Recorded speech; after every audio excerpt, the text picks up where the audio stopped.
Hello everyone, you're welcome to another episode of The Ripples, a podcast where we spotlight change makers from the northeastern part of Nigeria.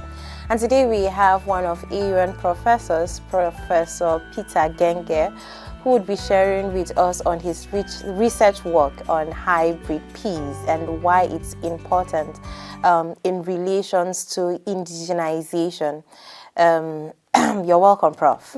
Thank you very much. It's nice to have you. Thank you. So there are people that are watching you for the very first time. They would want to know where you focus on when it comes to, okay, which course are you taking and all that, your discipline.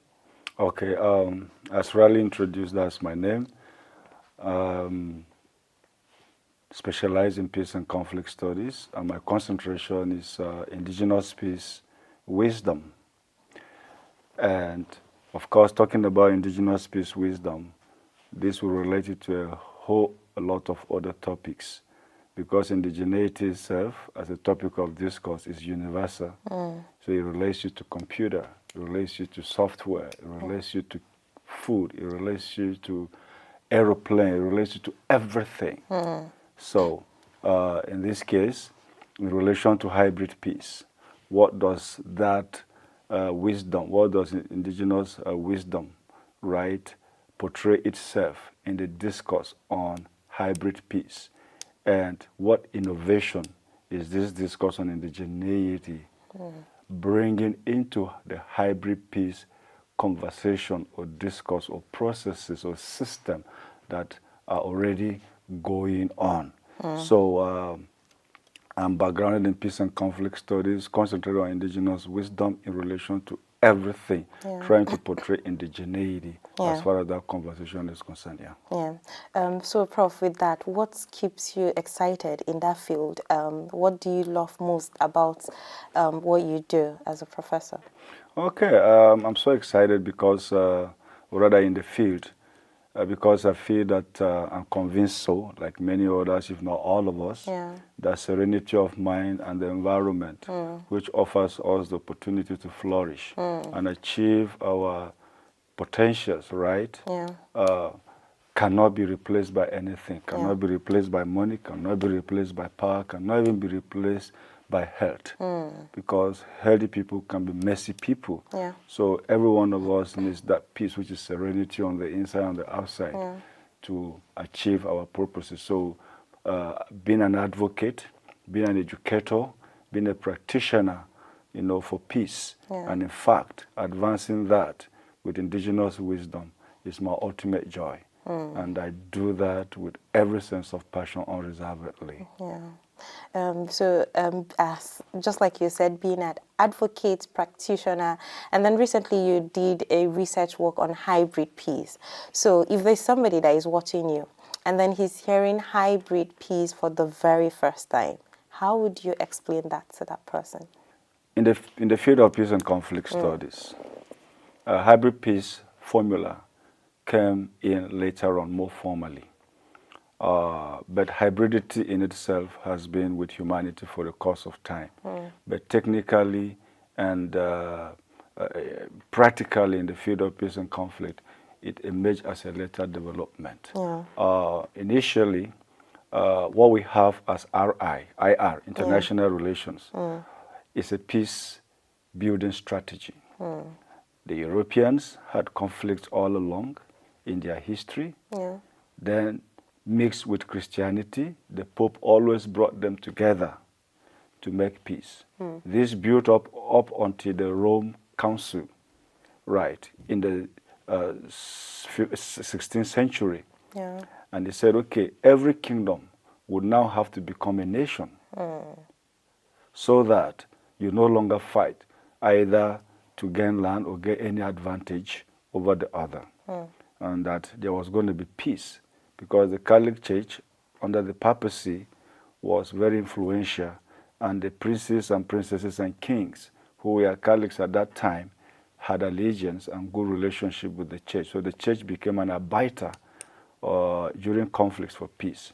So that council, that agreement in Rome was adopted, and later on in 1647, the Westphalian Treaty was. So the Westphalian Council was held in Germany, and the treaty was drawn.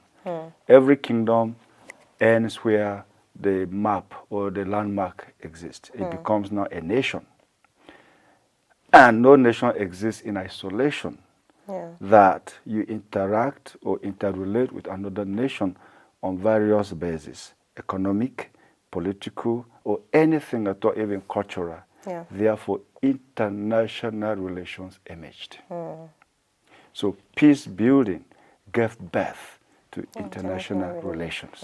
And so then came diplomacy, moving around, trying to make peace where there was trouble. Until later on in the 19th century, world wars broke up. Again, America brought in different strategies, the League of Nations, to curtail future wars. And later on, in 1947, a United Nations was born to curtail wars. And so the United Nations took over the challenge of seeing that there was peace across the globe, right? But then it wouldn't do that and be able to do that alone. So various interventions came in. So it was about state peace building, military, diplomacy, or IR, comprising of military and diplomacy to build peace. So this continued. But then, again, a lot of failures and lack of success and other questions emerged.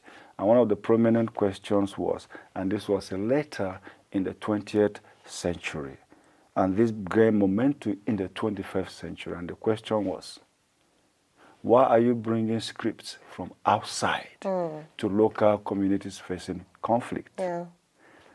Don't the local communities have the wisdom to address their conflicts?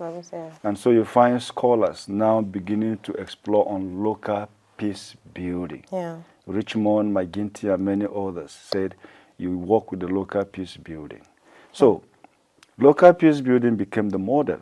So from international peace building, right, to local peace building.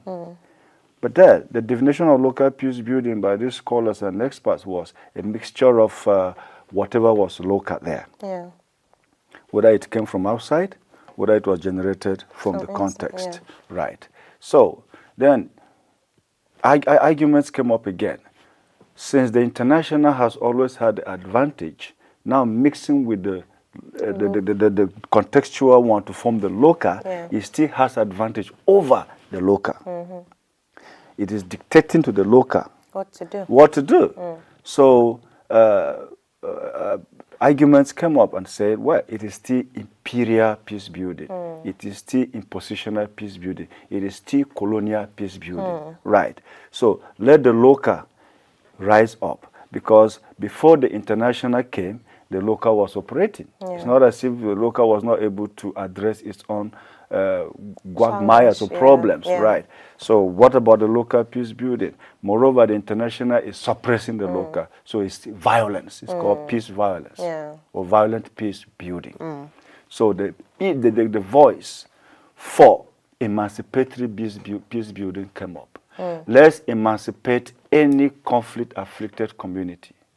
So the local now is also affected by conflict because the external is imposing itself, suppressing and insulting and relegating the local. So the local too needs emancipation. And what is the local in this sense? The indigenous, the cultural worldviews and assumptions of the people in conflict. It also, or these also need emancipation. So what then should be reflected is the indigenous voice, the cultural assumptions of the people. And that was how you said reintroducing indigenization. Yeah, so that is now the context whereby indigenous peace building is birthed. So that... So why is it necessary, Prof? Yeah, okay. It's necessary on various grounds. Let's begin with the context I've given. I wouldn't be coming to help you and I act upon you as if you have no agency, that you knew nothing, that you came from a tabula rasa background, that you had nothing unless I teach you, unless I give you, unless I influence you. That is violent. It violates your entire entity. And no one accepts that. It takes away your agency, it takes away your respect. It makes you totally crafted by me and dependent on me. Yeah. So from that background, indigenous arguments say no. Before you came, before the international came, the local indigenous was operational, and it still has value to this day. Two, indigeneity itself has to be understood across the lines of history. How have we arrived at this very topical, inevitable, relevant, and never to be thrown away topic of indigeneity? It is about self-recovery, self-assertion, regaining your agency. Yeah. For long, indigenous societies have suffered this. For example, colonialism. It suppressed their identity, chauvinized everything about them, made them look inferior, Yeah. so that it will have overbearing influence on them. Now the realization has come, no. We have been suppressed for too long. We want our independence. Yeah. Two, we have our own values. Where are they? We need to bring them back to also guide and define our future. Our future. Three, you are bringing everything to us from outside. You're making us dependent consumerists. And it looks like we have no focus. Yeah. Let me tell you a story. A classmate of mine who was once our leader, and then once he was made a leader, we kept telling him, oh, Boniface, you do this, you do this. He said, oh, thank you very much. Thank you very much for all the pieces of advice you gave me. 1 month after, he called us back and said, hey, I want to thank you all for giving me your respective pieces of advice. I worked with them, but at some point I looked like I was foolish. I had no initiative, I had no power, I had no agency. I was just running with your own. Exactly. So they say, hey, please, Blessing, take your advice. Best, take your advice. You, take your advice. Let me also act with my agency. Yeah. That's indigeneity. But Prof, now talking about the indigenization, most times when conflicts happen, it involves, of course, two groups of people which they don't agree on something. Yeah. So how would they be able to inculcate this indigenization when there is a disagreement already? Should they go back to their leaders, or like everybody bringing his opinion saying that, oh, let's do this, let's do that? Because there is already conflict, there is disagreement. So how is that achievable? Okay. So, having said what I said earlier, therefore the indigenous wanted to assert themselves. Yeah. The indigenous also say, we have our peacemaking wisdom. We want to try ours first. Yeah. Should we need a combination, a hybridity, we will ask for it. Yeah. And in fact, if any hybridity claims on the ground of shared humanity, oh, Blessing and Peter, you have this problem. We are coming from outside to help you. Yeah. But do not replace our capabilities with yours. Rather, facilitate us such that we can use our own capabilities, right? Okay, so on that basis, the indigenous is the owner of its own process. And so, if the conflict is happening or has happened with the people who are indigenous, who are accustomed to their own cultural ways, they should go back and work with their peace-building wisdom. Say, here in Nigeria, we're a colonized society, and every colonized society is an indigenous society. Because you had your way. Now you are waking up to recover your way. You are now working to assert yourself using your wisdom. In simple terms, that is indigeneity. Colonized, waking up, recovering your agency, and now asserting your agency, so that you'll be on the mutual level with whoever you interact with in the world. Indigeneity is not isolation. So the two communities in conflict, therefore, are saying, or the argument is that, please, what had you as your peacemaking wisdom that you can fall back to, which was suppressed, that you can revive and work with? So, what is peace building in you? What is peace building in me? And how do our definitions or understanding of peace work to advance the resolution of conflict between us? So, two people who are colonized can fall back to their original wisdom and address their conflicts. Yeah. External factors can only facilitate them to be able to do so, but not dictate to them how to resolve their conflicts. Yeah. That this may sound so technical, but it is also can be broken down. For example, the conflict in the recent conflict, in fact, conflicts around. Let me use broadly the herders farmers conflict. Yeah. And let me use the case of Benue State. Prior to colonialism, the arrival of Western colonial administration, and even at the early part of it, the Thief and the Fulanis were the best of friends, such that joke names like Munchi. Even in our storybooks, we grew up seeing that. Those, right, exactly. Yeah. They were friends. Aboki, where is the cow I gave you? Munchi. Shege Munchi. And we laughed. Yeah. And once it went and said, Munchi Abokinane, Fulanika Bokiwan, that kind of thing, right? It was resolved. We have lost that ethno-philosophy. Yeah. So the herders farmers conflict today, has the indigenous wisdom been given the chance to make any meaning? Yeah. What we see today is the international elements of peace building. The police, the military, the courts, the politicians, and all the matrix of all that is brought from outside. Yeah. What about the Lafia-Lamurde conflict, right?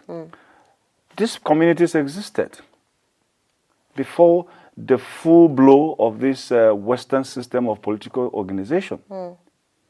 Were they not having conflicts before? We're going to say they had. How did they resolve their conflict? That today, such processes are no longer exploited, and empowered. We are so used to the internationalized elements, or the international rather elements, that we snub, we also relegate our own very wisdom. Yeah. So I don't know how external actors going into that conflict in the Lafia-Lamurde are recoursing to the indigenous wisdom of the people. But the first thing we always feel is, no, that won't work. So the defeatism in the mind never gives room for such opportunity to be explored. Yeah. Thank you so very much, Prof.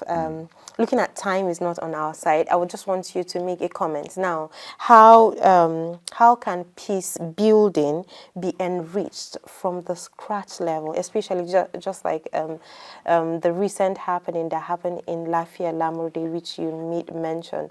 Now, what can be done for peace building to be raised from the scratch level? That's indigenization, not just focusing on the what did you call it? International. Yes. Yeah. Good. First of all, to be very technical and straightforward, I want to make an appeal to the present political dispensations in indigenous communities, that is colonized society, Africa, North American societies, and some part of all of the Nordic, and some parts of the Western societies that some of their communities say they are indigenous, and the Middle East or Asia, right? I want to say, despite the establishment of the current colonial political system, you who are indigenous members that are running and heading these political systems, direct the systems to go back to studying, reviving, reinforcing, and reintroduce your indigenous wisdom. So now you're talking to politicians, to traditional leaders. Yes. Go back to your tradition. You are indigenous. I mean, you can't deny your root. You can't deny your identity. Right. As I wrote some elsewhere that even if I expertise in what is not from my culture, I'm not the owner. I'm expertise with liberalism. Right? I'm again laureate, I'm again a lot of awards, but I'm not the original owner of that idea. It's a Western idea. But if I expertise in communalism, which is indigenous, then I'm an expert in my world. So let the existing political structures that are external be directed to explore and empower the indigenous. Constantly make reference to the indigenous. The traditional leaders, incidentally, today, we have two types of traditional leaders in the indigenous society, especially in Africa, particularly Nigeria. Okay. We have the politically appointed, who are inclined to the Western forms of peace building in this case, and those that are emerging from the traditional genealogical history, gerontocracy of the people. And very often, it's the politically appointed that are stronger than the genealogical and gerontocratic leaders that we have, because we are operating with the current colonial political system that has more overbearing influence, and it looks down on the indigenous. And so there is going to be a crisis. They have to resolve that crisis. I had the opportunity of asking a governor that when you are looking for to be elected, you go to your gerontocratic leaders, traditional leaders, to ask for blessing. But when you get elected, they bow down to you. You give them rules. Yeah, you and give then them I think rules. that's where the problem is, because even indigents sometimes complain about these things, that, oh, their representative, their traditional leaders are not representing them. Rather, is what has been given to them that they impose on them. Yeah, it's a big outcry, but nobody's listening to it. Because why? Either the political leaders are afraid they can't change the system, or because they have vested interest, they don't want to lose them. But should they ask knowledge producers? Should they ask, how do you call this, knowledge makers, right? Epistemic communities, right? Go to the universities. What can we do? Is it possible? Such leaders will no longer be afraid, because we can generate knowledge and processes that can bring about that change. We can. And my works have demonstrated that. How we can do, the steps we can take to recover, right? So, the third one is let the indigenous people believe in themselves. We have lost self-belief.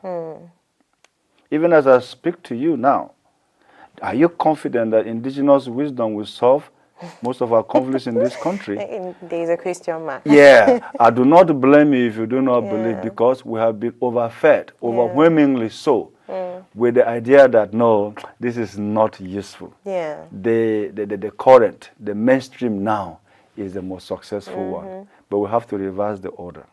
It was a, how do you call it? It's a chauvinism, whereby you place yours over others, and you continue to inferiorate the other one. And we have lived with that infuriated complex. And then so we have to believe that we can do it. Right? The last one is international communities or organizations.